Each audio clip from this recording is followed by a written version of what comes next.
So I'm in a positive vibe. I'm trying by all means. Yeah. Okay, while the lady continues to try, we are going to go straight into our first segment, which is the health corner. By the time we are coming back, I hope she would have picked up by then to make sure that she has the right energy. We cannot let Lady Positive herself be in a low mood. I understand she has got through, but I hope we'll manage to have a good program together with you, our dear viewers. Remember to invite your friends to like our Facebook page and follow us and give us that message on our page. We want to hear from you. But right about now, let's go straight into the health corner with the doctors.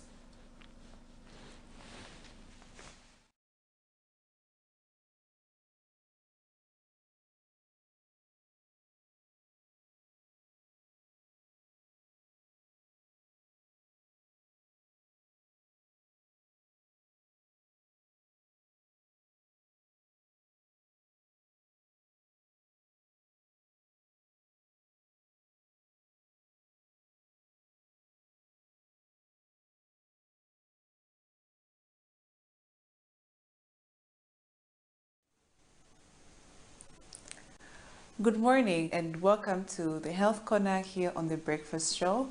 I am Dr. Nakubiana Mfaya. So today we look at yet another interesting mental health disorder. Last week we were talking about depression and we talked about what depression is and how it comes about and some of the causes, the symptoms, the treatment options that are there, and also how you can prevent yourself from getting depression. So this week we will talk about another mental health disorder or mental disorder that we call anxiety disorder. Now, anxiety disorder is a very common disorder. It's a very common psychiatric disorder that many people have, and it's one of the common disorders actually. Mostly people who have depression are considered to have depression is considered to be the most common single disorder or single condition, mental health condition. But anxiety disorder is considered to be the common group of disorders because there are a variety of anxiety disorders. So anxiety disorder usually is described as a condition where you have an exaggerated fear or anxiety or worry over certain conditions or certain things, and usually this fear tends to affect the way the person behaves. So there is an exaggerated fear, anxiety, worry, and this leads to an abnormal behavior in the person.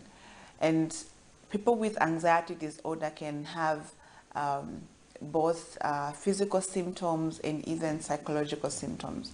So they might have physical symptoms of having abdominal pain, chest pain, headache, and they might also have other symptoms of mental symptoms of being restless and just having anxious thoughts. So this week we'll delve more into what really causes anxiety disorder, and we'll also talk about some of the signs and symptoms of anxiety disorder. Now, there are also different types of anxiety disorders, so we'll talk about the different types of anxiety disorders that are there so that you can just understand what people mean or what we mean when we talk about anxiety disorder. Then we'll also discuss the treatment options. How can you treat anxiety disorder? Is it treatable? And what is the best treatment for anxiety disorder? So today we're talking about what anxiety disorder is, and we are saying that anxiety disorder is an exaggerated fear or anxiety or worry towards a certain situation or an object, and usually leads to having certain behaviors that are not normal, so abnormal, leads to abnormal behavior. Now, anxiety disorder can affect both men and women, and there's a very small difference in the proportion of men that are affected to the proportion of women. So Of course, more women are affected than men, but even men are still affected. So the proportion is about 3 to 1. So for every three women that have anxiety disorder, 2 men also have anxiety disorder. So it's not only a condition that affects men or affects women, it affects both genders. And anxiety disorder can start even at a very young age. So it can be a child or a teenager who is having a certain fear of something or situations.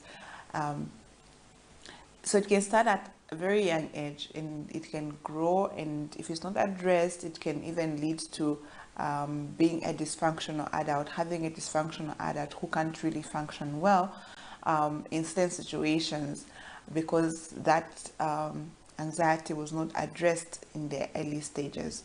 Then it can still develop even in adulthood, so even adults can still have anxiety, and even older people who are above 50 years old or older can still develop anxiety. So it has got no age limit. Anyone can develop anxiety, and so we need to be able to recognize certain fears that people would have. So if you notice your child is having a certain fear towards something or towards an object, it will be best to be able to address that fear, because it might lead to other problems as well, other mental health conditions or mental health disorders. So it's important that these issues are addressed so that your child or does not become a dysfunctional adult. So today we were talking about anxiety disorder, just to introduce what anxiety disorder is. And we are saying that anxiety disorder is an exaggerated response or a fear that somebody would have towards a situation or an object that would lead them to have abnormal behaviors. So tomorrow we'll talk about the types of anxiety disorders. There are quite a number of disorders that are grouped in the anxiety disorder bracket. So tomorrow we'll look at that, and make sure you invite your friends to watch as well. And if you missed any other episodes here on The Breakfast Show, you can always watch my YouTube channel at Dr. Nakubena Mfaya, and you'd find all these interesting videos that are here on the Camnet TV. Invite your friends and don't forget to watch again tomorrow. I'll see you tomorrow. Take care and stay healthy, stay blessed.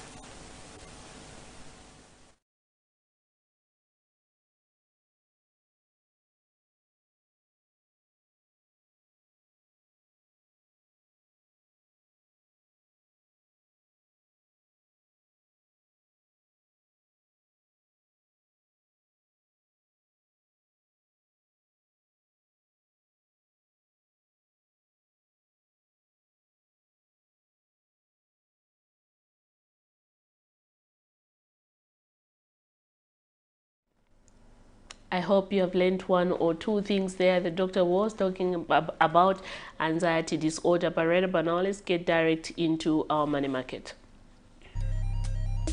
So we have the United States dollar there buying at 21 kwacha 19 ngwe and selling at 21 kwacha 61 ngwe. We have the Great British Pound there buying at 25 kwacha 72 ngwe and selling at 26 kwacha 23 ngwe. We have the euro there buying at 22 kwacha 25 ngwe and selling at 22 kwacha 69 ngwe. We have the South African rand there buying at 1 kwacha 09 ngwe and selling at 1 kwacha 11 ngwe. That is our foreign exchange for today, the 9th of October 2023, as at 07:30 hours.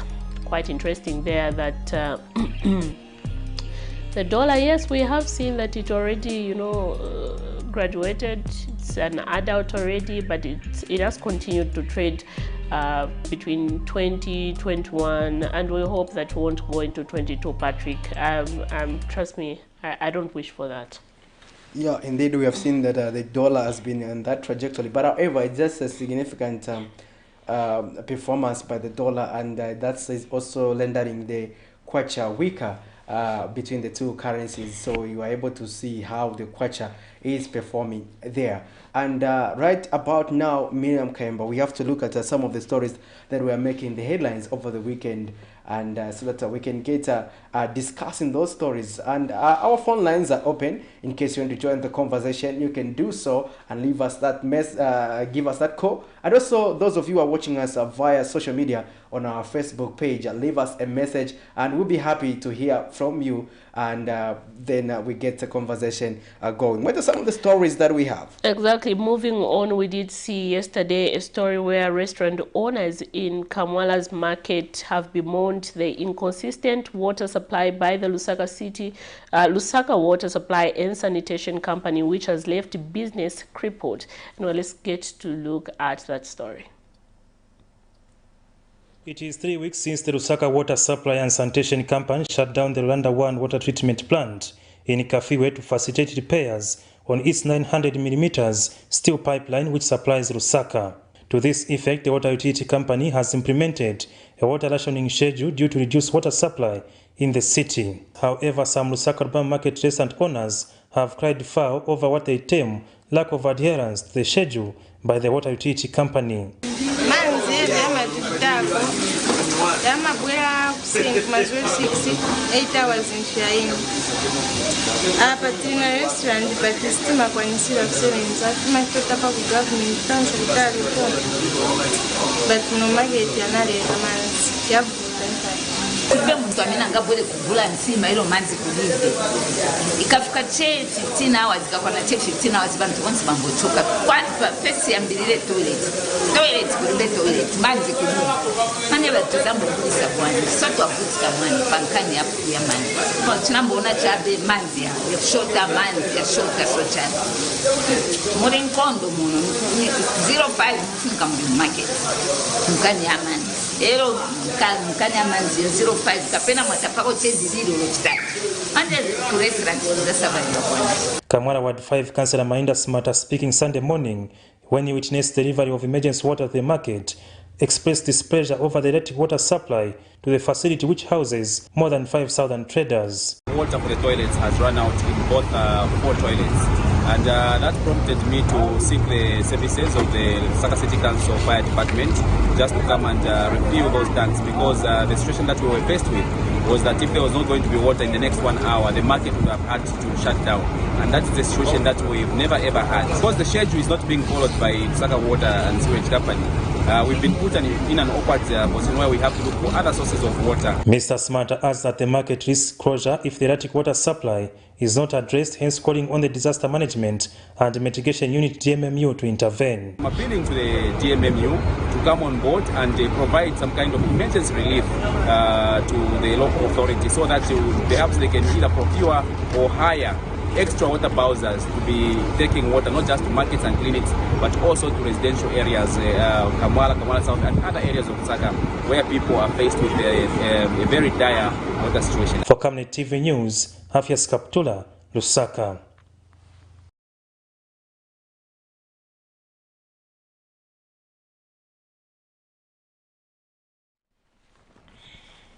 A quite sad and unfortunate situation there. We have seen that the issue of water has been a source of concern. This is due to an announcement made in September by the Lusaka Water Supply and Sanitation Company that there will be a shutdown of Ilonda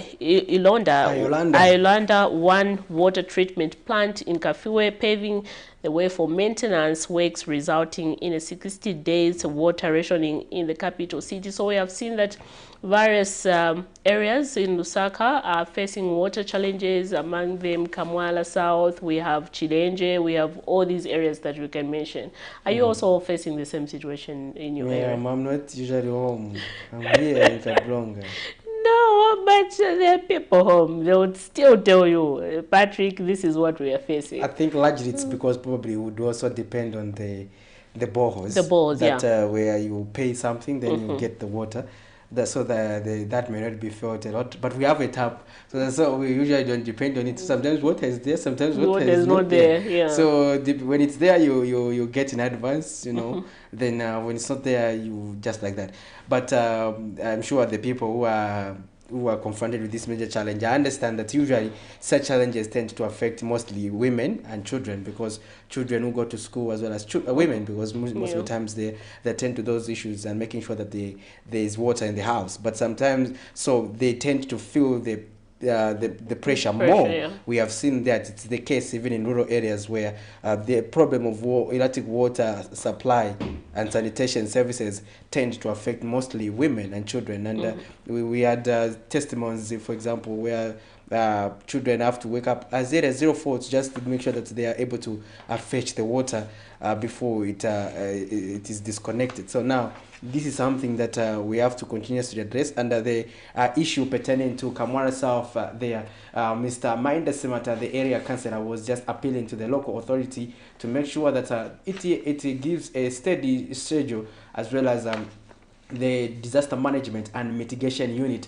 DMMU, to just see how they can come in and assist the communities like Kamwara South in terms of making sure that they have access to water, because the market is at the verge of closing now because of erratic water supply. And you know, a lot of people who are affected there are restaurant owners saying if they don't have water, meaning they can't cook for their clients. If they don't have water, they can't operate, they can't do their business. And again, the other concern is on the part of sanity and sanitation, rather. You'll find that people cannot access the public toilets because there's no water. Now, just imagine a toilet without water. Exactly. You can imagine that. You've been to school. Yeah. And we used to be where they used to send us back home. Because we don't have water. Exactly. You can imagine. So I'm sure even the learning process for children has been difficult in areas that have been affected by erratic water supply. So it is something that I think that needs attention, because it may have a lot of effects. So my thinking is that we should be able to find modalities of making sure that people are at least able to access these commodities, because businesses will be shutting down, and that is detrimental, especially in the wake of the current social and economic challenges the country is facing. So if we are not going to be as proactive, then it means we won't be able to make significant progress in terms of addressing various issues in our communities. And water is life, and that's not just a cliche, but it is true. Water is life. Now, moving on the program, let's also have it. And before I move on to another subject pertaining to politics, in case you are also facing that challenge in your community, do call us and tell us how you have been affected by this erratic water supply. We understand it is paving way for maintenance works by the Lusaka Water Supply and Sanitation Company, who are working on some of the challenges that they faced on one of their lines at their Orlando treatment plant. So we hope that it will be expedited in terms of even before the targeted 60 days, so that people can be adequately saved. But also tell us, in your community, are you facing the same challenge like it is in Kamwara South? We want to hear from you when it comes to this issue of water. This morning we are picking on various issues that are happening in your communities. And moving on, let's look at a story where political activist Dante Saunders has questioned the credibility of some opposition political parties championing calls to host a national endeavor. Mr. Saunders says it is unavoidable for the country to address a number of issues affecting citizens, but that some political parties, such as the Patriotic Front, PF, need introspection before joining the such cause. Speaking in an interview with Camnet News, Mr. Saunders has suggested that the neutral person or organizations call and host such an endeavor, as opposed to individuals he believes want to imbalance the ruling party. Recently, a group of 8 political parties penned an open letter to President Hakainde Hichilema calling for an economic endeavor to address, among other issues, the country's high cost of living and the shrinking democratic space in the country. Let's have a look at this story. We'll be back on the other side. Keep it on Camnet TV, not just another channel. Wednesday, October 4th, saw 8 opposing political parties petition President Hakainde Hichilema to call for an economic national endeavor to discuss the high cost of living, among other issues affecting Zambians. In somewhat a significant conglomeration of opposing political parties post-2021 general elections, the opposing political parties also expressed concerns on what they term shrinking democratic space as a result of increased arbitrary arrests, biased composition of Electoral Commission of Zambia ECZ, and several others. Secretive commencement of the constitution-making process. Government, on its part, through Chief Spokesperson Cornelius Mwetwa, has rebuffed the consortium, urging it to reflect on genuineness of the call for dialogue. Now, political activist Dante Saunders has backed calls for a national indaba, but questions the credibility of some opposition political parties championing the cause in terms of leadership and membership. So there are many issues dealing with that. There are issues, for instance, how do we handle the situation to bring the cost of living down a bit in this country? That's a serious issue, yes. We should be sitting around the table and seeing how best we can do this. But I do not believe that PF, under its current leadership, can try to champion and call a dialogue when most of those people who are around there, because they've never had a convention yet, most of those people around there are answering cases of plunder. Mr. Sandos has suggested that neutral individuals, organizations such as the church, should birth and oversee the hosting of the national indaba. But for some of these other parties, by name maybe they are making a lot of noise and you think that they are doing well. But on reality, on the ground, who are they representing? I think we need to look at the church. We need to look at the NGOs and get these people to organize this dialogue or this indaba. Those are the people, that should chair this particular meeting. Not people who want to embarrass the government of the day. For Camnet TV News, Afias Kaptula, Lusaka. Well, there you have it, and thank you for staying with us on the Camnet Breakfast Show Monday edition, where we look at issues affecting the communities and other current affairs. And interesting enough, that story, Miriam Kaimba, Mr. Saunders is urging the PF to do a self-introspection before joining calls to host an indaba. Your take on that? I think that's a very timely call, given the fact that we have continued seeing all these wrangles coming from the biggest opposition party that we have in the country. We have seen inner fights within the party wrangles. We have seen dragging each other to court, and then they have also now moved the date on which they have to hold their convention. So these are the things that before they call for that indaba, they need to look at themselves. Like you said earlier on, that party democracy is also very important. You cannot start questioning, and even when you want to offer checks and balance to the current administration, and start looking at, or rather pointing out the things that they are not working. Meanwhile, you have other things that you need to sort out within your party yourselves. So exactly. It becomes very hard to offer the necessary checks and balance when you have such problems within the party. Yeah, like 3 years now, is it? We're going towards 3 years. Yeah. They haven't been able to put up a substantive president. Exactly. And it again leaves you in a question where you have to think now, what are they telling us? Is this the end of the party? What are they planning? Exactly. When we did that election, after the election, they did assure the nation that they want to undertake a consultative meeting throughout the country to get the views of the citizens and their party members on the way forward. And also they did assure the nation that they will go for a convention and elect a leader. They also assured the nation of a rebranding process. Yes, but based on your observation as a journalist, are they undertaking all those things? Well, like you said, let's start with rebranding. They did, promise the people, those who voted for them, those people are still affiliated to them, that they're undertaking this journey of rebranding. But are they really rebranded? Because if they had, we wouldn't have been seeing cases going to court. Yeah, because Patrick, it's like, this leaves us room to question. Even if we don't want to question, it leaves people in the room where they'll start questioning. Because look at from 2021, this is now 2023. Yeah, next year will be 2024, and we only have few months remaining for it for us to go to 2024. And now you have to think, do they need all this time? You're right. To choose to elect a leader that is going to, lead them into 2026 general elections? Yeah, so, or do they want to surprise us when it's 2026? Yeah, because the bigger question is also bordering on who is going to take the party forward.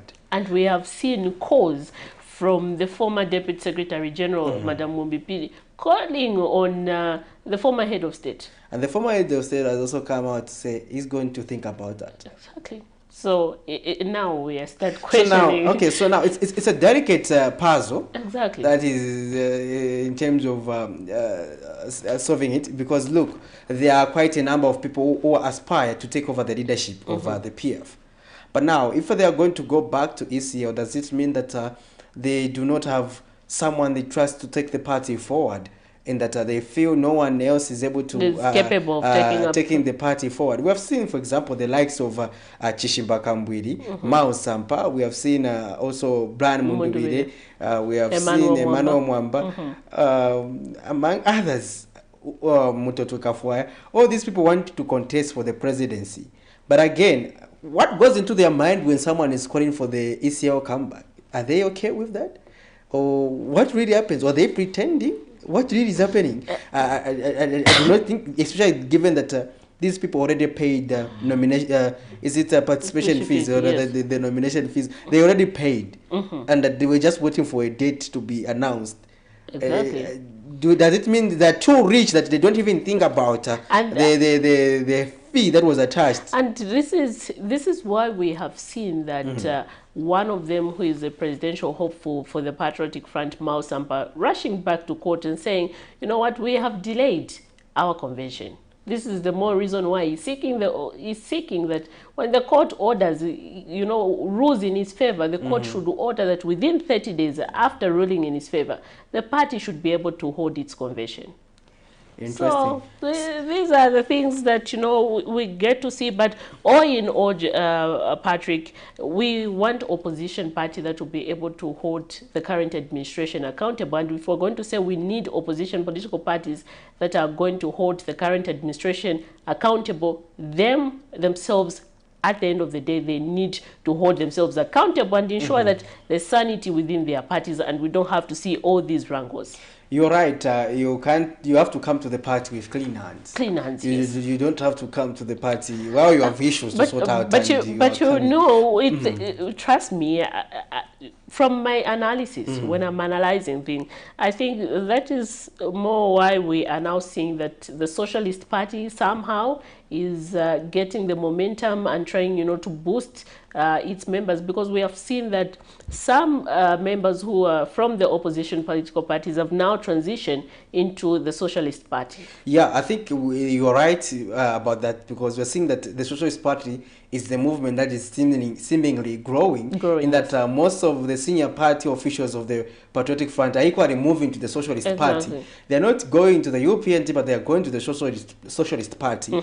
Most of them, we have seen them doing so. Yeah. And that raises concerns. And we have time and again asked those people from the PF whenever we have an opportunity to feature them on this platform to say, are you aware that you are being swallowed by the Socialist Party? And they have their justifications. But you've seen that most of their members are joining the Socialist Party. And among the senior members was Antonio Mwanza, who has been taken by the Socialist Party. So now, are we likely to see the PF dissolves itself and join the Socialist Party prior to the August 2026 general election? That we can only wait and see. Are we going to see the PF organize itself and have a new leader who's going to take the party forward and position themselves to provide the credible checks and balances to the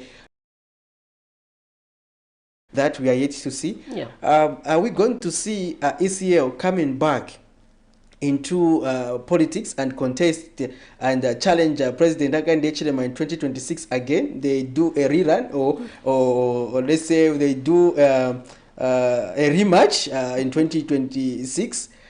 For now, we don't know. The former president is still thinking about that as well. But it can only be about 3 outcomes. The 3 outcomes I've mentioned.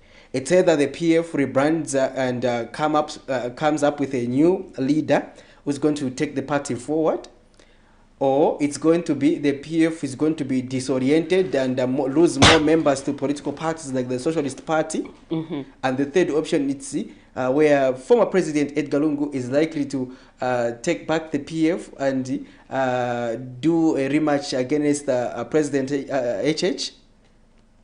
When I'm talking about a rematch, I'm meaning about these 2 major political parties we have in Zambia. And arguably, it is the PF is the largest opposition political party, second to the UPND, which got the majority, also based on the 2021 general elections. So now, but Zambians want political parties that are going to give credible checks and balances, because you cannot have a democracy where there is only one party that is big and just governing as they please. So you need a strong opposition. So that is important. But we should also not undermine other political parties that are also coming. The likes of the Citizen First Party. Yes, the Heritage Party, the Savoy, NDC. There are quite a number of political parties that are also trying to gain momentum. So we cannot also